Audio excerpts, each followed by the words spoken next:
One of my spiritual disciplines is to read the Bible throughout the whole year. January 1st begins with Genesis, and by the 31st of December, I finish with Revelation. It does mean reading 3 chapters a day if you're including the Apocrypha, but you can do it. For me, it feels like meeting an old trusted friend every day. There are familiar stories with new insights.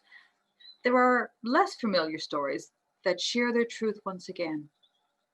There are stories which comfort and confound, inspire and challenge, confirm and reawaken the spirit. And the book of Revelation kind of does all of that. It was written by and for a group of people under siege.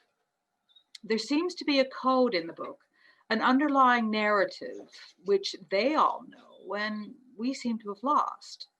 But that's ever thus. Language is always in context. If I say fax machine or pager, some of you will know exactly what I'm talking about. For others, less so. And for future generations, those will be mystery indeed.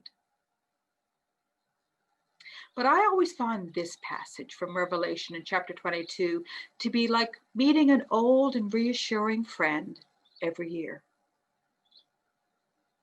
Then the angel showed me the river of the water of life, bright as crystal, flowing from the throne of God and the Lamb through the middle of the street of the city. On either side of the river is the tree of life, with its 12 kinds of fruit, producing its fruit each month. And the leaves of the tree are for the healing of the nations. Now, trees teach us a lot. There's one tree which is called the black spruce. It was created to embrace chaos and creation. For the black spruce, fire is not destructive. It's about, what do we say? Life anew, life in abundance, and life eternal.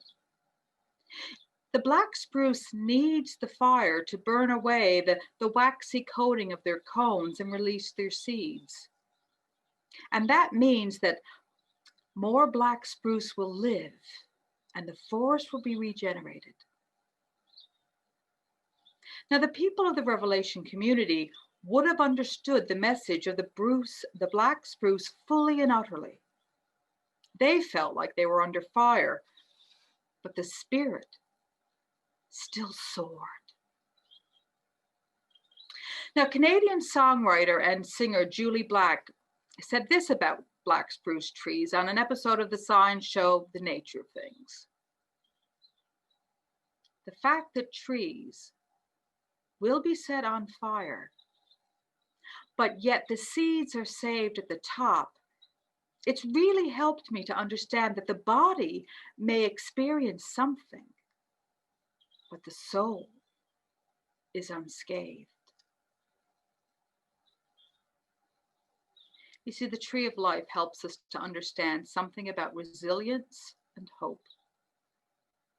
Resilience is about being able to see life in the midst of challenge, to see seeds in the midst of whatever fire you might be experiencing, whether it be the community of Revelation or us in 2021.